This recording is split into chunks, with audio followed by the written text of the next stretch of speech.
글을 쓸 때 동어를 반복하는 것은, 비슷한 말을 계속해서 쓰는 것은 글이 좋은 글이 아니라고 배웁니다. 그런데도 동어를 반복할 때가 있지요. 비슷한 말을 반복할 때가 있습니다. 언제일까요? 강조할 때 그렇습니다. 작가가 중요하다고 생각하는 것을 강조하기 위해서 동일한 말, 비슷한 단어를 반복하는 것입니다. 본문을 보면 오늘 4절 말씀인데 동일한 단어, 비슷한 단어가 계속 반복되고 있음을 발견합니다. 자, 22절을 보시죠. 모세의 법대로, 법이라는 단어입니다. 그리고 23절, 이는 주의 율법에 쓴 바, 율법. 24절, 또 주의 율법에 말씀하신 대로, 율법은 곧 말씀이지요. 율법, 말씀. 그리고 21절에 할례할 8일 역시 율법입니다. 그리고 이어서 나오는 천사가 일컬음 봐도 하나님의 말씀, 하나님의 법이라고 할 수 있지요. 오늘 본문은 법, 율법, 하나님의 말씀을 계속해서 반복하여 강조하고 있습니다. 왜 반복하여 강조했겠습니까? 예수님이 법대로, 율법대로, 말씀대로 순종하셨음을 강조하기 위한 것입니다. 여러분, 우리 예수님은 하나님의 아들이시죠. 하나님의 아들이라는 것은 예수님이 곧 하나님과 동일하신 분이라는 뜻입니다. 하나님의 아들이, 아니 하나님께서 자신이 만든 율법을 지키신다는 것입니다. 여러분, 세상은 어떻습니까? 힘만 좀 있으면, 돈만 좀 있으면 다 법을 초월하려고 하죠. 법 위에 군림하려고 하고 법을 이용하여 미꾸라지처럼 빠져나가려고 합니다. 일명 법꾸라지라고 합니다. 헌법을 수호할 책무가 있는 대통령이 법을 무시하는 것 같습니다. 대통령의 가족이 된 것이 무슨 대단한 것이냐? 대통령의 아들, 대통령의 형, 대통령의 부인이 법을 우습게 여깁니다. 여러분, 요즘 나라 돌아가는 꼴을 한번 보십시오. 대통령의 부인이 버젓이 명품백을 받습니다. 그리고 국민권익위원회는 그것이 괜찮다고 면죄부를 줍니다. 받은 명품은 대통령 기록물이라는 거예요. 근데 준 사람은 주거 침입이라는 것입니다. 그러니까 주거 침입자가 대통령 기록물을 남기고 나왔다는 거예요. 여러분, 세상이 왜 이렇게 되었습니까? 여러분, 예수님을 보십시오. 예수님은 자신이 율법을 만드신 하나님이신데도 불구하고 율법을 지키시잖아요. 하나님의 아들이신데도 하나님의 말씀대로 따르시잖아요. 여러분, 우리는 예수님을 닮아야 할 줄로 믿습니다. 마태복음 3장에 보면 예수님은 세례를 받지 않아도 되는 하나님이신데도 불구하고 세례를 받기 위해서 요한에게 나오는 장면이 있습니다. 그러자 요한이 깜짝 놀라 손살에 치며 이렇게 말합니다. 아니, 제가 당신에게 나아가서 세례를 받아야 되는데 어떻게 당신이 제게로 옵니까? 그러자 예수님이 이렇게 말씀하십니다. 이제 허락하라. 우리가 이와 같이 하여 모든 의를 이루는 것이 합당하니라. 우리는 함께 의를 이루어야 한다라고 말씀하셨습니다. 여러분, 하나님은 의로우신 분이십니다. 왜 하나님이 의로우신가 하면 자신이 만든 법, 자신이 정한 규칙에 자신도 적용시켜서 구원을 이루려고 하시는 것이 하나님의 의라는 것입니다. 야, 없던 걸로 하자라고 하시는 것이 아니라 자신이 세운 율법, 자신이 세우신 규정대로 세상을 구원하시려고 하시는 것이 하나님의 의로움이라는 것입니다. 여러분, 가끔 가정에서 남편이나 아내가, 부모님이 스스로 정한 가훈이든 가정의 규칙이든 원칙을 허물어뜨릴 때가 있지요. 마치 자기는 그래도 되는 것처럼. 여러분, 그런 부모님은 신뢰를 얻지 못합니다. 왜 그렇습니까? 의롭지 않기 때문입니다. 옳지 않기 때문입니다. 자기가 세운 규칙과 규정에 자기도 지키는 그것이 바로 의인 것입니다. 여러분, 하나님은 그런 면에서 너무나 의로우신 분이시죠. 그래서 우리는 하나님을 신뢰하는 것입니다. 율법을 만드신 하나님이, 율법을 주신 하나님이 율법을 무시해 버리거나 율법을 초월해 버리지 않으시고 율법에 자신을 예속시키셔서 율법을 지켜내십니다. 안 그러셔도 되잖아요. 안 지키셔도 되는데 지키신다는 거예요. 그것이 의로우신 하나님이십니다. 예수님은 하나님이 의로우시기 때문에 예수님 자신도 의롭게 사셨습니다. 왜 그러셨을까요? 하나님을 사랑하시기 때문입니다. 하나님을 사랑하기에 하나님의 말씀과 하나님의 계명을, 하나님의 법을 지켜내시는 것입니다. 그래서 예수님은 우리에게도 이렇게 말씀하셨습니다. 요한복음 14장 21절에 보면 나의 계명을 지키는 자라야 나를 사랑하는 자다라고 말씀하신 것입니다. 여러분, 예수님 당신을 사랑합니다라고 말하는 사람이 아니라 예수님의 계명을 지키는 사람을 너는 나를 사랑하는구나라고 인정하시는 분이십니다. 여러분, 그렇잖아요. 부모님, 제가 부모님 사랑합니다. 백날 말하면서 부모님의 말씀은 듣지 않는다면 그것이 부모님을 사랑한다고 할 수 있겠습니까? 부모님을 사랑한다면 부모님의 말을 지켜야 되지요. 물론 우리가 부모님의 말을 다 지킬 수는 없습니다. 다 지킬 수 없다고 아예 지킬 노력조차 하지 않는다는 것은 사랑이 아니지요. 효가 아닙니다. 우리가 예수님의 계명을 물론 우리는 다 지킬 수는 없습니다. 그런데 다 지킬 수 없다고 지키려는 시도조차 하지 않는다면 우리가 어찌 예수님을 사랑한다고 할 수 있겠습니까? 자, 요한복음 14장 21절 전체를 제가 한번 읽어드릴게요. 한번 잘 들어보세요. 나의 계명을 지키는 자라야 나를 사랑하는 자니 나를 사랑하는 자는 내 아버지께 사랑을 받을 것이요 나도 그를 사랑하여 그에게 나를 나타내리라. 아멘. 여러분, 하나님의 법과 하나님의 계명과 말씀을 지키려고 노력하여 그리하여 예수님과 하나님께 사랑받는 분들 되시기를 축원드립니다. 자, 예수님이 순종하신 율법을 우리 구체적으로 살펴봅시다. 이스라엘 가정에 남자아이가 태어나면 난지 8일 만에 할례를 받습니다. 그리고 이름 명명식을 합니다. 우리가 이미 누가복음 1장에서 세례 요한의 경우에서 우리가 살펴보았지요. 세례 요한이 태어난 지 8일이 되자 사가랴와 엘리사벳이 세례 요한에게 할례를 받게 하고 이름을 짓는데 요한이라는 이름을 지었습니다. 그 이름은 천사가 일러준 이름이었죠. 그런데 그 이름은 가정에서 그 가문에서 쓰지 않는 이름이에요. 이스라엘 사람들은 조상들이 썼던 이름을 썼다는 것을 우리가 배웠지 않습니까? 사람들이 이상하게 여겼습니다.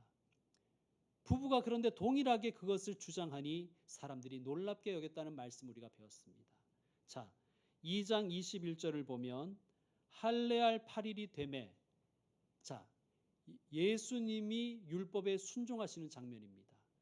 그런데 그 이름을 예수라 하였습니다.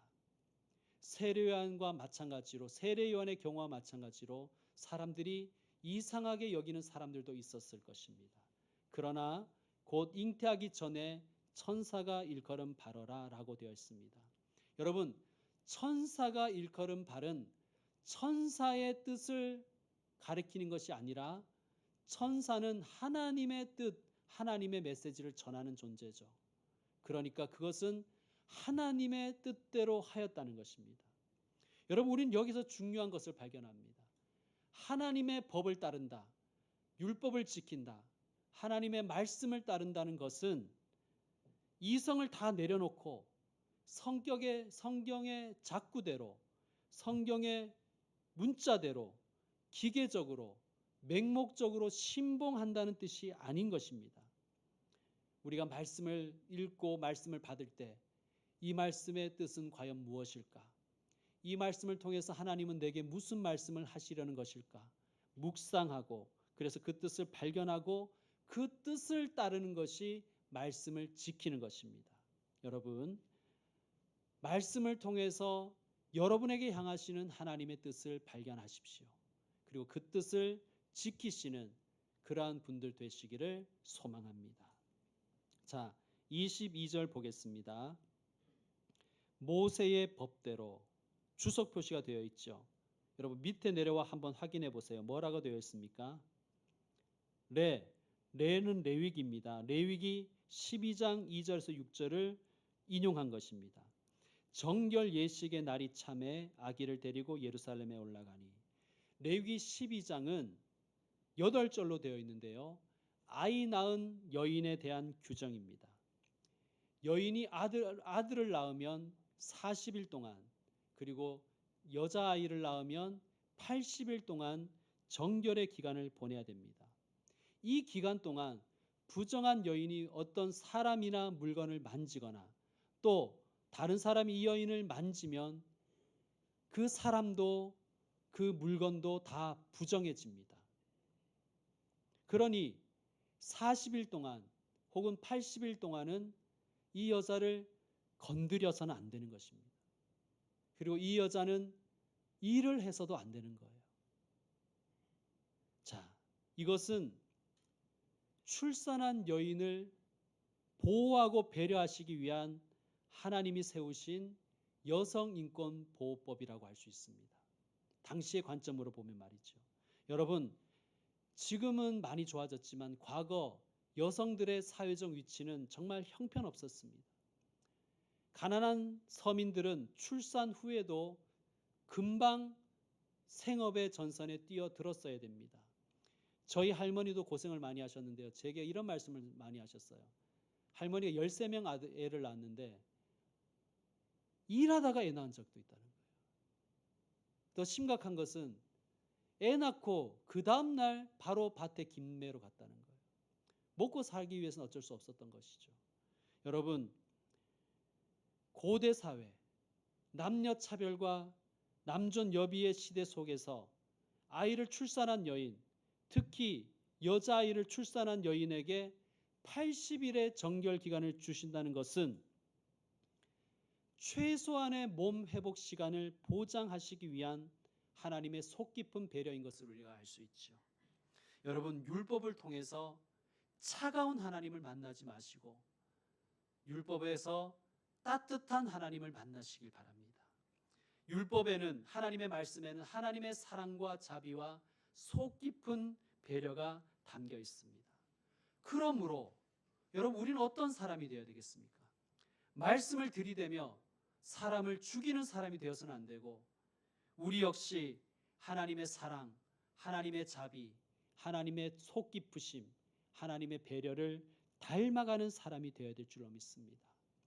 임산부뿐만 아니라 이 땅의 약한 자들을 배려하고 사람들을 따뜻하게 대하는 그런 우리가 되기를 소망합니다.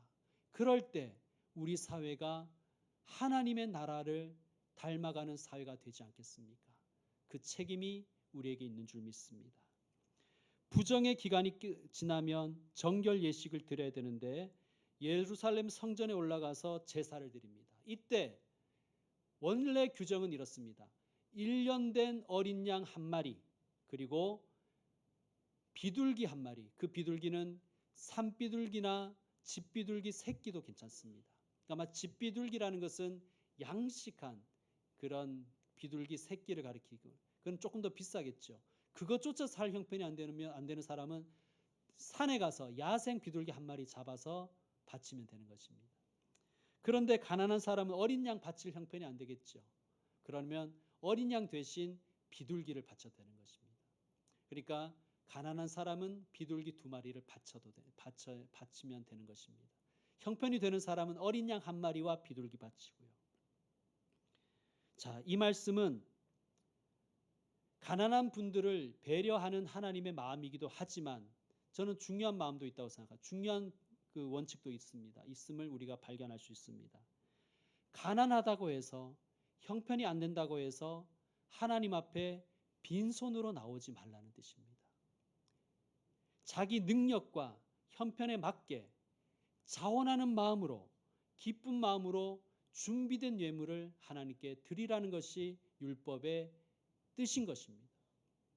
그래서 24절에 보면 마리아와 요셉은 주의 율법에 말씀하신 대로 비둘기 한 쌍이나 혹은 어림 집부들기 둘로 제사하려고 하였다고 되어 있습니다. 그만큼 가난한 가정이었다는 뜻이겠지요. 그러나 가난했지만 최선을 다한 것입니다. 여러분, 하나님께서 이 마리아와 요셉의 마음을 받지 않으셨을까요? 저는 받으셨으리라 믿습니다. 자, 그런데 22절을 보면 모세의 법대로 정결 예식의 날이 참에 아기를 데리고 예루살렘에 올라갔다고 되어 있지요. 원래 정결 예식에는 아기를 데려갈 필요가 없습니다. 그런데 왜 데리고 갔을까요? 예수님이 맞이, 첫 아들, 장자이기 때문이었습니다. 첫 아들을 낳았을 때는 한 가지 예식이 더 있습니다. 이른바 헌화식인 것입니다. 하나님, 내게 주신 이 첫 아들은 하나님의 것입니다. 주님의 것이니 주께 바칩니다 하며 주님께 드리는 것입니다. 아이를 비둘기나 어린 양처럼 잡아서 산채로 제물로 바칠 수는 없지요. 그래서 이 아들의 생명을 대신해서 일정 금액을 헌금하는데 그것을 속전이라고 하는 것입니다. 속전이라는 것은 생명을 대신하여 바친다는 뜻입니다. 자, 23절 보십시오. 이는 주의 율법에 쓴 바 주석 표시가 되어 있을 것입니다. 내려와서 확인하면 뭐라고 되어 있습니까? 출애굽기 13장 2절과 12절에 근거하라는 것입니다. 근거해서 어떻게 했냐면 첫 해에 처음 난 남자마다 주의 거룩한 자라 하리라 한 대로 아기를 주께 드리고, 이 율법은 애굽에 내리신 10가지 재앙 중 마지막 재앙을 배경으로 합니다. 여러분, 애굽에 내리신 재앙 중에 마지막 10번째 재앙이 무엇이었습니까? 애굽 땅에 있는 모든 장제를 치는 것입니다. 그런데 어린 양을 잡아서 그 집의 좌우 임방과 문설주의 피를 바른 집은 죽음의 사자가 6월 패스오버 넘어서 지나간다고 말씀하셨습니다. 이 말씀을 믿고 순종한 가정은 사람이건 가축이건 장자가 죽지 않았습니다.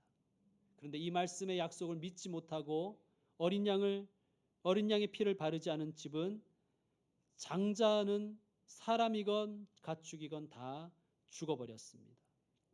이 사건 이후에 하나님이 이렇게 말씀하신 것입니다. 이스라엘 자손 중에서 사람이나 짐승을 막론하고 태에서 처음 난 모든 것은 다 거룩히 구별하여 내게 돌리라. 이는 내 것이니라. 이 말씀을 23절이 인용한 것입니다. 그래서 첫 번째 가축이 태어나면 죽여서 제물로 바쳤습니다. 그러면 사람의 장자는 어떻게 했을까요? 사람의 첫 아들은 어떻게 했을까요? 제물로 바치는 것이 아니라 제사장이나 제사를 돕는 사람으로 하나님을 섬기게 해야 됩니다. 요즘 말로 하면 신학교 보내서 목사 되게 해야 된다는 뜻입니다.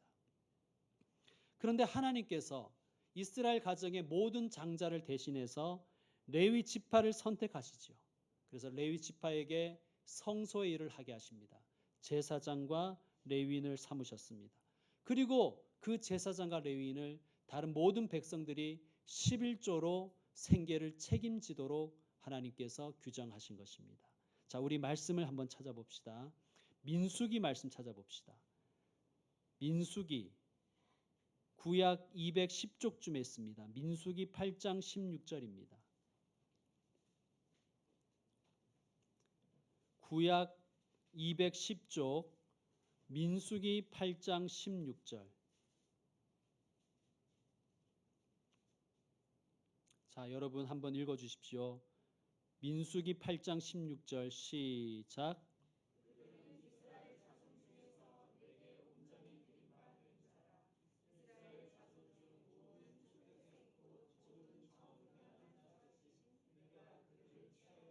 아멘.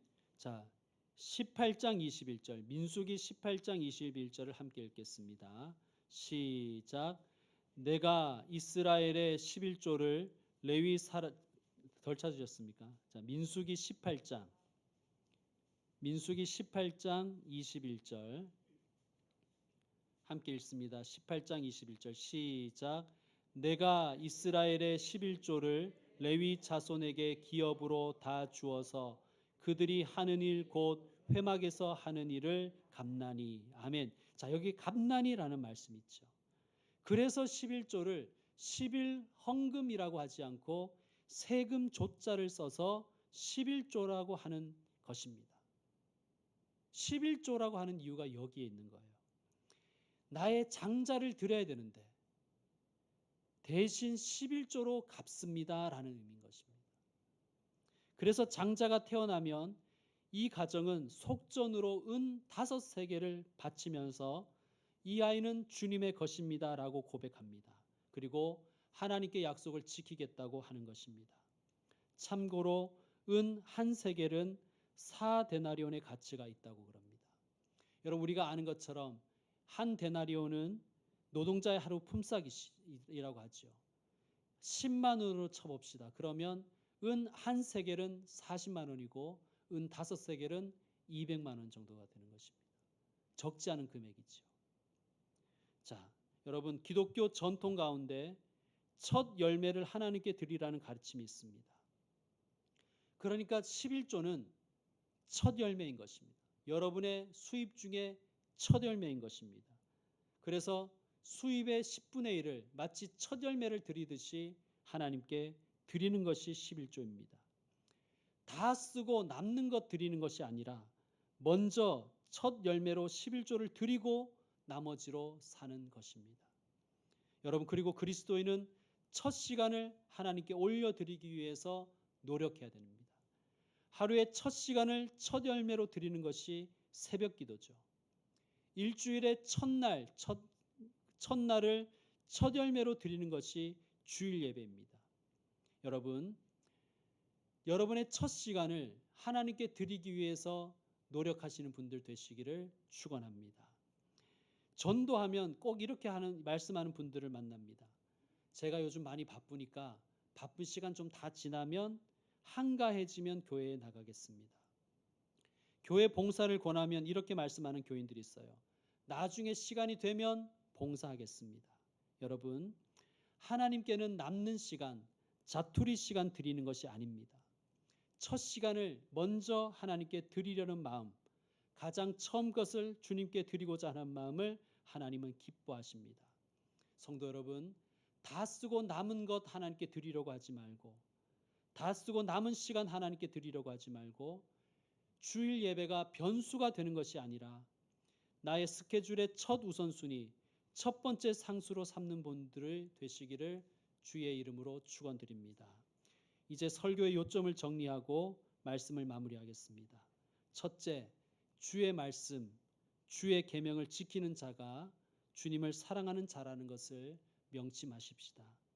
주님을 사랑하는 자는 주님은 그를 사랑하십니다. 주님의 계명을 지키는 자를 주님은 그를 사랑하십니다. 하나님이신 예수님이 하나님의 말씀을 지키셨습니다. 우리는 더욱 그러해야 될 줄로 믿습니다. 두 번째, 주님의 계명과 규칙에는 가난한 자, 약한 자, 낮은 자들을 향한 하나님의 따뜻한 배려와 속 깊으심이 담겨 있음을 배웠습니다. 여러분, 우리가 주의 계명을 지킨다는 것은 하나님을 닮아가는 것입니다. 하나님의 자비하심, 하나님의 배려하심, 하나님의 속 깊으심을 닮아가는 저와 여러분 되기를 소망합니다. 세 번째로 하나님은 우리의 첫 번째 것을 원하십니다. 우리의 첫 번째가 되기를 원하십니다. 하나님께 첫 번째 것을 드리며 주님은 나에게 첫 번째입니다 라고 고백하시는 저와 여러분 되기를 축원드립니다. 기도하겠습니다.